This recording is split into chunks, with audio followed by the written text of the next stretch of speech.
Hello नमस्ते, मैं दरवेश आनंद ऑनलाइन यूट्यूब चैनल पर आपका पुनः स्वागत करते हैं। और हम लोग 5th चैप्टर के 2 लेक्चर कंप्लीट कर चुके हैं। आज हम लोग तीसरे लेक्चर में अपवहन या अनुगमन वेग ड्रिफ्ट वेलोसिटी के बारे में पढ़ेंगे, समझेंगे। यहाँ देखिए बाबू, इसमें सबसे पहले हम लोग जानेंगे कि हमारे पास मान लेते हैं कि एक चालक है। क्या है? एक चालक तार है। हमारे पास एक चालक तार है। अब आप जानते हैं कि चालक तार में या चालक में मुक्त इलेक्ट्रॉन पाए जाते हैं। क्या पाए जाते हैं? मुक्त इलेक्ट्रॉन पाए जाते हैं। मान लेते हैं ये सब इसमें मुक्त इलेक्ट्रॉन है ना। अब हम देखेंगे कि बाबू किसी भी चालक पदार्थ में जो मुक्त इलेक्ट्रॉन रहते हैं वो यादृच्छिक गति करते रहते हैं। और यादृच्छिक गति मतलब जिसको जिधर मन किया उधर जाएगा। इसका कोई पैटर्न नहीं होता है कि एक दिशा में जाएगा या कहीं और जाएगा। जिसको जिधर मन कर दे उधर अपना चलना शुरू कर देगा, है ना। यादृच्छिक गति में यही होता है कि जिसको जिधर मन करे उधर जाएगा, रैंडम मोशन होगा, है ना। बाबू जो इनका रैंडम मोशन होता है ना, जैसे देखो यहाँ पर हमने लिख दिया है कि जब किसी चालक पर विद्युत क्षेत्र आरोपित नहीं किया जाता है, कोई इस पे बाह्य विद्युत क्षेत्र नहीं आरोपित किया गया है ना, तब उसमें जो मुक्त इलेक्ट्रॉन होते हैं वो यादृच्छिक गति करते हैं। और मुक्त इलेक्ट्रॉनों का जो औसत वेग होता है वो शून्य होता है। मुक्त इलेक्ट्रॉनों का जो औसत वेग होता है क्या होता है बाबू? शून्य होता है। मान लेते हैं कि जो ये इलेक्ट्रॉन है इसका वेग u1 है, इसका वेग u2 है, इसका वेग u3 है, ऐसे ही इसका u4 है। अब मान लेते हैं इसका ऐसे डॉट डॉट करते हुए इसका है आपका un वेग है। क्योंकि प्रति एकांक आयतन में किसी भी चालक पदार्थ के प्रति एकांक आयतन में आपके 10⁻29 इलेक्ट्रॉन्स होते हैं। 10⁻29 इलेक्ट्रॉन्स होते हैं, अर्थात बहुत इलेक्ट्रॉन्स होते हैं। तो चालक में तो बहुत ज्यादा होगा। तो मान लेते हैं कितना इलेक्ट्रॉन है इसमें? n इलेक्ट्रॉन है ना। तो यहां पर औसत वेग इसका क्या आएगा आप बताइए बाबू? इसका औसत वेग uAv आपका क्या आएगा बाबू? कैसे औसत निकालते हैं? टोटल वेग को जोड़ देंगे u1 plus u2 plus u3 plus dot dot dot कहां तक हुआ प्लस un। अब बटा जितना इलेक्ट्रॉन है, नंबर ऑफ इलेक्ट्रॉन, उनसे क्या कर देंगे? भाग लगा देंगे। क्या कर देंगे? भाग लगा देंगे। तो ये क्या होता है हुआ? यही जो होता है वो शून्य के बराबर होता है। किसके बराबर होता है? शून्य के बराबर होता है। किसी भी चालक पदार्थ के जो मुक्त इलेक्ट्रॉनों का वेग होता है, जिसे तापीय वेग भी कहते हैं, है ना, जो वेग होता है उसका औसत शून्य के बराबर होता है। इसीलिए जब तक हम कोई बाह्य विद्युत क्षेत्र नहीं जोड़ते हैं तब किसी भी चालक में आवेश का प्रवाह नहीं होता है ना, अर्थात धारा का प्रवाह नहीं होता है। धारा के प्रवाह के लिए बाहरी विद्युत क्षेत्र लगाना पड़ता है ना। अब यहाँ पर थोड़ा देखेंगे। अब ये जो लिखे थे ऊपर लिखे थे उसको तो समझा दिए। अब ये जो लिखे हैं इसको ध्यान मत दीजिए, पहले नीचे हम आपको बता रहे हैं उस पर ध्यान दीजिएगा, है ना। यहाँ पर देखिए, वही मान लेते हैं यही जो चालक तार है, यही जो चालक तार है, यही जो चालक तार है, इस चालक तार में मान लेते हैं कि जो इलेक्ट्रॉन्स है बाबू, मुक्त इलेक्ट्रॉन्स हैं, ये मुक्त इलेक्ट्रॉन्स हैं, है ना। अब इस चालक तार को हम एक बाह्य विद्युत क्षेत्र से जोड़ देंगे। किससे जोड़ेंगे? बाह्य विद्युत क्षेत्र से, अर्थात एक सेल से हम जोड़ देंगे। क्या करेंगे? एक सेल से हम इसको जोड़ देंगे। अब आप जानते हैं कि बैटरी का धन टर्मिनल ये बड़ा वाला होता है और छोटा वाला बैटरी का ऋण टर्मिनल होता है। तो ये बैटरी का धन टर्मिनल इस चालक तार के इस सिरे को धन आवेशित और ये बैटरी का ऋण टर्मिनल इस चालक तार के सिरे को क्या कर देगा? ऋण आवेशित कर देगा, है ना। और हम आपको पहले ही बता चुके हैं कि विद्युत बल रेखाएं या विद्युत क्षेत्र प्लस से माइनस की होती है, प्लस से माइनस की होती है। तो ये बाह्य विद्युत बल लगाने के लिए या बाह्य विद्युत क्षेत्र लगाने के लिए जो मैंने सेल से जोड़ा है, ये यहाँ पर विद्युत क्षेत्र उत्पन्न करेंगे। और विद्युत क्षेत्र कहाँ होती है बाबू? प्लस से माइनस की ओर होती है। प्लस से माइनस की ओर होती है। हम आपको बहुत पहले भी बता चुके हैं ऐसे कि विद्युत क्षेत्र रेखाएं प्लस से कहां होती हैं, माइनस की ओर होती हैं और एक दूसरे को कभी नहीं काटती हैं। ये हमने बता दिया है ना। दूसरा आपको हमने एक और चीज बता दिया है बहुत पहले ही कि बाबू यहाँ ध्यान दीजिएगा बाबू, इसको देखो थोड़ा सा। जब चालक को बाह्य विद्युत क्षेत्र से जोड़ा जाता है, जब चालक को बाह्य विद्युत क्षेत्र से जोड़ा जाता है तो विद्युत क्षेत्र मुक्त इलेक्ट्रॉन पर अपने दिशा के विपरीत बल लगाते हैं, है ना। ये जो बल लगाते हैं वो बहुत पहले ही आपको बता दिए थे कि जब एक समान विद्युत क्षेत्र था बाबू, जब एक समान विद्युत क्षेत्र था तो एक टॉपिक आपको लिखाए थे कि एक समान विद्युत क्षेत्र में विद्युत द्विध्रुव पर बल तथा बल आघूर्ण ये हमने निकाला था। यहाँ पर एक विद्युत द्विध्रुव रखा था, यहाँ पर प्लस क्यू था, यहाँ पर माइनस क्यू था। ये एक समान विद्युत क्षेत्र था हुआ। तो आप जानते थे विद्युत क्षेत्र की दिशा इधर है, तो प्लस आवेश पर अर्थात धन आवेश पर विद्युत क्षेत्र अपने दिशा पर बल लगाती थी, अपनी दिशा में बल लगाती थी जो F प्लस क्यू लिखते थे, और निगेटिव चार्ज पर विद्युत क्षेत्र अपने क्षेत्र के विपरीत दिशा में बल लगाती थी जो हम F माइनस क्यू लिखते थे। कोई तो दिक्कत क्या? यहाँ देखो विपरीत बल लगाते हैं, इस बल के कारण इस इलेक्ट्रॉन को एक वेग प्राप्त हो जाता है। इस बल के कारण इस इलेक्ट्रॉन को क्या होता है, एक वेग प्राप्त हो जाता है ना। अब जब ये विद्युत क्षेत्र उत्पन्न करेगा इस इलेक्ट्रॉन पर, है ना, विपरीत दिशा में बल लगाएगा, इधर को बल लगाएगा, है ना। ये सारे इलेक्ट्रॉन इस दिशा में प्रवाहित होने लगेंगे। कोई दिक्कत? सारे इलेक्ट्रॉन प्लस की ओर प्रवाहित होंगे क्योंकि विद्युत क्षेत्र अपने विपरीत दिशा में बल लगाएगा। विद्युत क्षेत्र इधर है तो इस पे पीछे की ओर लगाएगा, है ना। एक वेग प्राप्त होता है और वेग का औसत मान शून्य नहीं होता है। मान लेते हैं, क्या करते हैं, मान लेते हैं। मानने में कुछ जाता थोड़ी ना है कि इसका वेग v1 हो गया और इसका वेग v2, इसका वेग v3, ऐसे ही कहां तक बाबू? अभी तो बोले बहुत ज्यादा इलेक्ट्रॉन होता है तो कम ही बना है समझने के लिए। मान लेते हैं इसका v, तो इनका जो औसत मान होता है वो शून्य नहीं होता है, वही जो औसत मान में होता है अपवहन वेग के बराबर होता है ना। अर्थात जो इसका औसत वेग कैसे निकालेंगे, औसत वेग v बराबर हो जाएगा आपका v1 plus v2 plus v3 plus dot dot dot कहां तक हुआ प्लस vn तक, अब बटा n। थोड़ा देखते हैं नीचे दिखाई दे रहा है कि नहीं।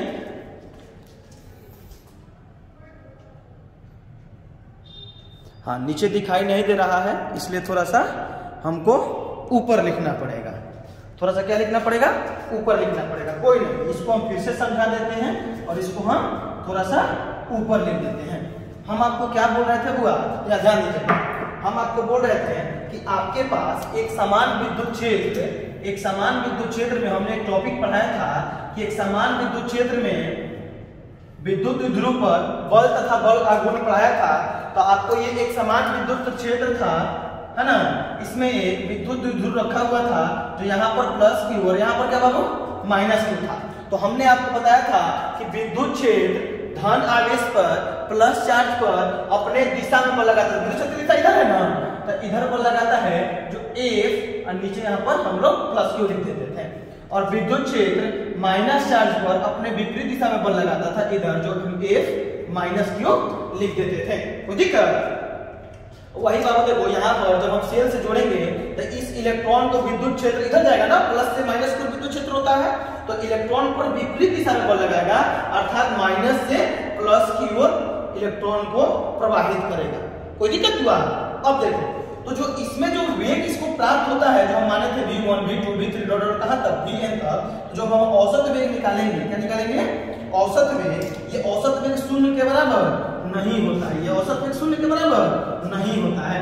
कितना होता है, तो यही जो नहीं होता है वही अपवहन वेग होता है। जो औसत वेग आएगा आपका VAB, ये शून्य के बराबर नहीं होगा। v1 plus v2 plus v3 plus कहां तक vn बटा n, है ना। और यही जो होगा बाबू ये VD हो जाएगा अपवहन वेग। यही क्या हो जाएगा, अपवहन वेग हो जाएगा बाबू। थोड़ा ध्यान देना, ये आपका हो जाएगा अपवहन वेग। कोई दिक्कत नहीं ना। अब देखो, अब इसका अपवहन वेग निकालने का फॉर्मूला क्या होगा उसको थोड़ा हम निकालने की कोशिश करेंगे। तो यहां देखना होगा, थोड़ा सा आप लोग ध्यान दीजिएगा। यहाँ पर बाबू इसको हम यहाँ से घेर देते हैं कि हम इसका यूज इधर कर लेंगे, इसका यूज हम इधर कर लेंगे, इसको घेर देते हैं। अब देखो थोड़ा सा ध्यान देना आप लोग, है ना। अब विद्युत क्षेत्र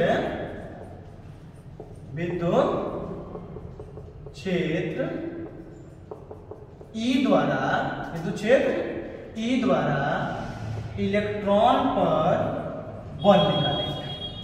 जो विद्युत क्षेत्र ये E है, इलेक्ट्रॉन पर बल लगाएगा ना विपरीत दिशा में, उस बल को निकालेंगे। तो जब हम विद्युत क्षेत्र का परिभाषा आपको बताए थे, उस समय परिभाषा से आया था E बराबर, अपने कॉपी में चेक कर सकते हैं, E बराबर F/Q आया था। E बराबर F/Q आया था। यहाँ वेक्टर नहीं लिखते हैं, कोई जरूरी नहीं है। तो E बराबर F/Q आया था। तो F बराबर क्या हो जाएगा हुआ, Q इंटू E, अर्थात आवेश गुणे विद्युत क्षेत्र। तो विद्युत क्षेत्र E द्वारा इलेक्ट्रॉन पर बल निकालेंगे तो कैसे आएगा बाबू, बल F बराबर Q इंटू E। कोई दिक्कत? Q आवेश है ना, किस पे लगा रहे हैं, इलेक्ट्रॉन पे लगा रहे हैं। तो ये हो जाएगा E into small e into capital E, है ना। इसको मान लेते हैं समीकरण नंबर 1, क्योंकि बाबू जो Q है E के बराबर होगा, और E क्या है, इलेक्ट्रॉन पर आवेश है, इलेक्ट्रॉन पर आवेश है। किसी को दिक्कत? अब देखो बुआ, यहां पर आपको ध्यान दो, यहां पर आपको ध्यान दो बाबू, देखो इस लाइन पे ध्यान दो। विद्युत क्षेत्र मुक्त इलेक्ट्रॉन पर अपनी दिशा के विपरीत बल लगाते हैं, और विपरीत दिशा में बल लगता है, इसलिए यहां पर आएगा माइनस चार्ज। क्या आएगा, माइनस चार्ज। कोई दिक्कत? और ये भी जब टॉपिक पढ़ाए थे, यहां पर आया था F प्लस Q बराबर Q इंटू E। क्या था, Q इंटू E। अब बोले सर माइनस प्लस क्यों नहीं लिखे बाबू, माइनस प्लस इसलिए नहीं लिखे, यहाँ पर दिशा तो दिखा दिए कि ये अपने दिशा में बल लग रहा है, विपरीत दिशा में बल लगा रहा है, नहीं दिखा देता तो यहाँ पर माइनस लिखना पड़ता। चलो इसको मिटा देते हैं। पीछे जो भी हम पढ़ा दिए हैं उस टॉपिक को आपको याद रखना पड़ेगा बुआ, नहीं तो काम नहीं चलेगा, है ना। अब यहाँ पर ध्यान दीजिए, F बल के कारण, F बल के कारण त्वरण, है ना। तो गति के द्वितीय नियम याद है आप लोगों को, गति का द्वितीय नियम F बराबर m इंटू a। तो a बराबर क्या हो जाएगा आप लोग बताइए, ये a के साथ m गुणा में है, इधर किसमें आएगा, भाग में। तो F बराबर बटा m हो जाएगा, a बराबर क्या हो जाएगा, बटा m। बुझी? तो अब समीकरण 1 से F का मान रखने पर, अब समीकरण 1 से F का मान रखो तो A बराबर हो जाएगा, F का मान कितना है बाबू, F का मान देखो यहाँ पर बराबर minus small e capital E बटा A। समीकरण नंबर 2, समीकरण नंबर 2। अब थोड़ा सा ध्यान देना, अब थोड़ा सा ध्यान देना है आप लोगों को, नहीं तो यहाँ पर गड़बड़ हो जाएगा। अब क्या करेंगे हम लोग, अब वेग u1 u2 u3 dot dot un को v1 v2 v3 dot dot vn करने में त्वरण A को t1 t2 t3 dot dot tn समय लगता है तो, ए बाबू समय लगता है तो गति के प्रथम समीकरण से, गति के प्रथम समीकरण से। अब बताओ तो गति का कितना समीकरण होता है बाबू, आपको पढ़ाया है ना, 3 होता है। कौन कौन सा? प्रथम समीकरण होता है v बराबर u प्लस at, v बराबर u प्लस at। दूसरा क्या होता है, s बराबर ut plus half at square.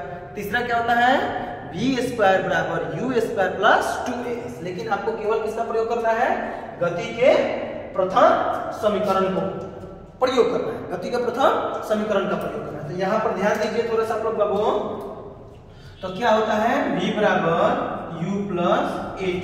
अब देखो यहाँ पर वेग U1 U2 U3 U4 को V1 V2 V3 V4 प्राप्त करने में जो ये त्वरण लग रहा है, यही ना त्वरण लग रहा है इस पे, ये जो बल लगा रहा है विद्युत क्षेत्र इतना त्वरण उत्पन्न कर रहा है, इसको करने में कितना टाइम लग गया? U1 को V1 करने में T1 लग गया, और U2 को V2 करने में T2 टाइम लगा, अब U3 को V3 करने में T3 टाइम लगा। कोई दिक्कत?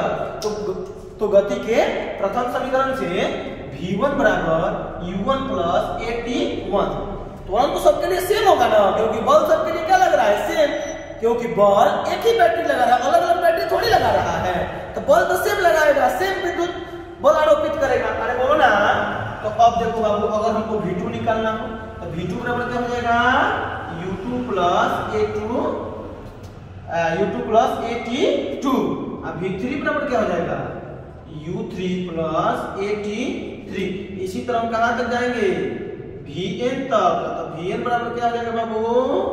UN plus ATN, UN plus ATN। इसको ठीक है। अब यहाँ पर देखो, इधर वाला आप लोग शायद लिख लिए होंगे, तो इधर वाला हम क्या करते हैं? मिटा देते हैं। इधर वाला सब मिटा देना, इधर वाला हम सब मिटा देते हैं। यहाँ पर ध्यान दीजिए,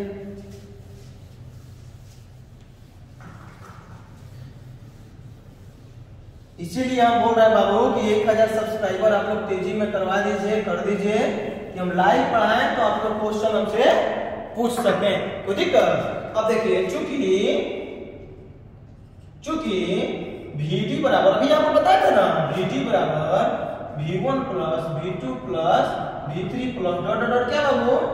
Vn बटा n। कोई दिक्कत? तो यहां देखो,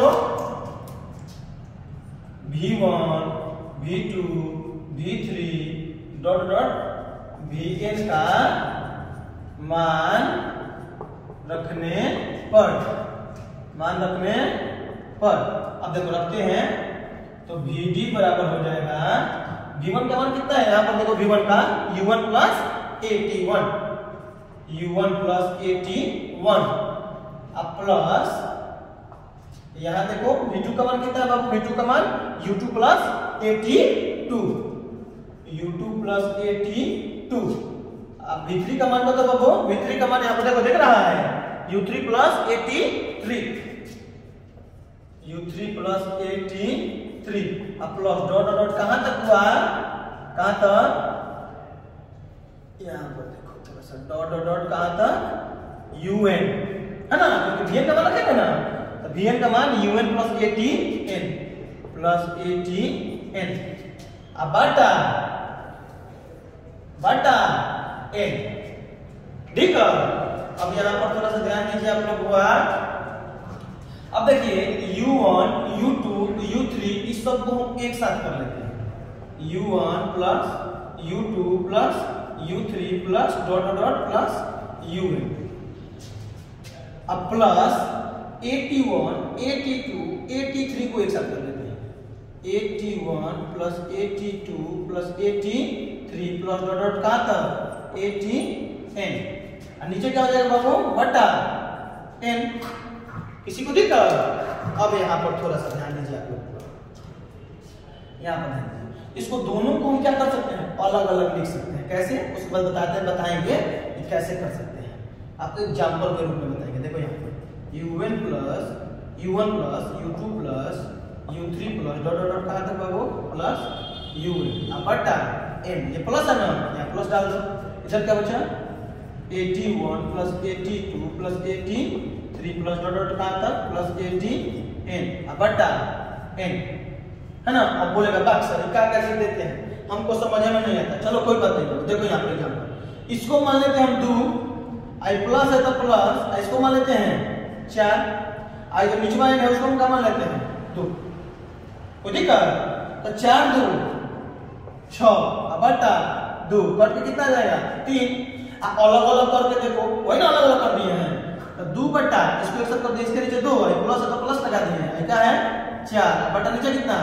2, देखो 2 से 2 कट गए 1, आई दो से दो बार में कट गए दो आ दो गए को तीन गो।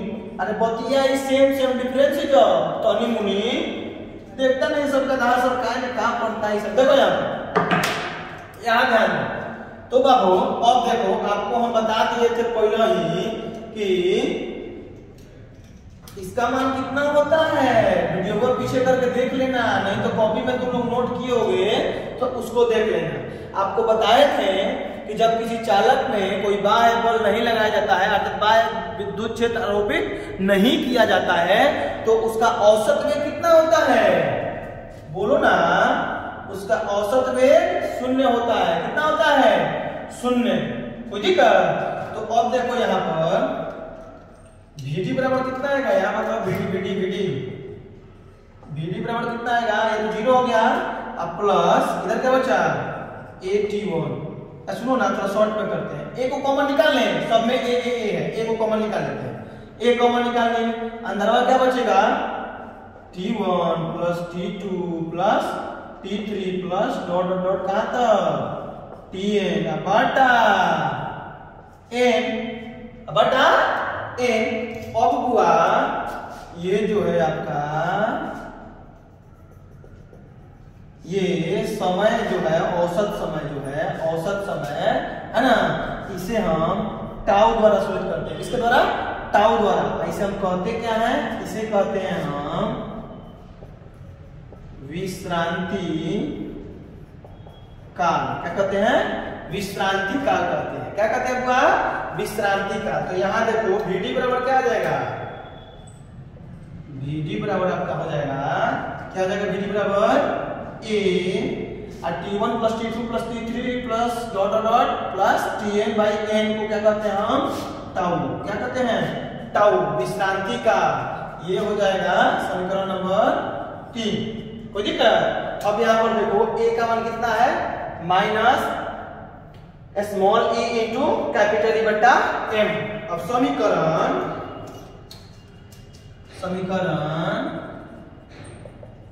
2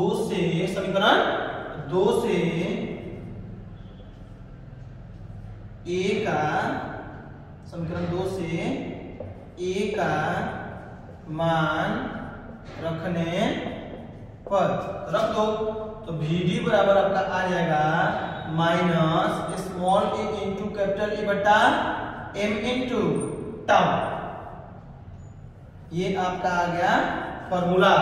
क्या आ गया, फॉर्मूला। अब देखो ना बुआ, यहाँ पर हम लिख देते हैं कौन क्या है, नीचे तो दिखेगा नहीं, इसलिए हम यहाँ पर लिख देते हैं कि कौन क्या है। यहाँ देखो Vd आपका है, Vd क्या है, ये तो Vd है, इसे हम कहते हैं अपवहन वेग। अपवहन कहो या अनुगमन कहो। Vd हो गया। E क्या है, ये है इलेक्ट्रॉन का आवेश, इलेक्ट्रॉन का आवेश। E क्या है, E है हुआ विद्युत क्षेत्र। कैपिटल E क्या होता है, विद्युत क्षेत्र, पहले से ही जानते हैं। M क्या है, M है इलेक्ट्रॉन का द्रव्यमान। टाउ क्या है, टाउ है विश्रांति काल या माध्य मुक्त काल, मुक्त काल है ना, या इसे श्रांति काल भी बोल सकते हैं। ये आपका अपवहन वेग या अनुगमन वेग का चैप्टर टॉपिक, माफ कीजिएगा, टॉपिक समाप्त हुआ। एक चीज बताने के बाद ये विश्रांति काल या माध्य मुक्त काल होता क्या है, यहाँ पर थोड़ा सा आप लोग ध्यान दीजिएगा। मान लेते हैं कि ये 3 इलेक्ट्रॉन है। कितने इलेक्ट्रॉन है, 3 इलेक्ट्रॉन है ना। तो ये जो इलेक्ट्रॉन है, मान लीजिए कि ये पहला इलेक्ट्रॉन इस पहले इलेक्ट्रॉन से, ये इलेक्ट्रॉन है इस पहले से टकराया, इससे टकराने के बाद फिर इससे टकराएगा। जैसे ये जो इलेक्ट्रॉन है पहले इससे टकराया, अब फिर इससे टकराने के बाद इससे टकराया, है ना। तो इनसे टकराने के बाद इससे जब टकराएगा तो बीच में इसको जो समय मिलेगा ना, बीच में जो इसको समय मिलेगा विश्राम करेगा, उसे ही हम कहते हैं विश्रांति काल या माध्य मुक्त काल। तो ठीक है, देखो मैं फिर बता रहा हूं, जैसे इस इलेक्ट्रॉन से टकराया और इससे टकराने के बाद इससे टकराएगा, तो इससे टकराने के पहले इन दोनों के बीच में टाइम मिलेगा ना, यही टाइम होता है विश्रांति काल। कोई दिक्कत? तो धन्यवाद आपको दरवेश आनंद ऑनलाइन चैनल पे पढ़ाई करने के लिए, और इस चैनल को सब्सक्राइब करने के लिए आगे भी करते रहिए और समझने की कोशिश कीजिए। हम भी पूरा कोशिश करते हैं कि आपको पूरी तरह से समझाएं। कितना सफल हो पाते हैं ये जब क्लास खुलेगा तब तो पता चलेगा, लेकिन हम चाहेंगे कि आप इस माध्यम से पढ़ें और जो भी डाउट हो हमसे पूछ सकते हैं। अभी तो कॉल के माध्यम से ही पूछ सकते हैं, बाकी जब 1000 सब्सक्राइबर हो जाएंगे तो यूट्यूब हमको मौका देगा लाइव पढ़ाने के लिए, लाइव पढ़ाएंगे तो उसी समय आपको जवाब दे देंगे, क्या आपको कठिनाइयां हो रही हैं उसको हम भी जानेंगे। चलिए धन्यवाद, तब तक के लिए मिलेंगे हम फिर कल नेक्स्ट वीडियो में।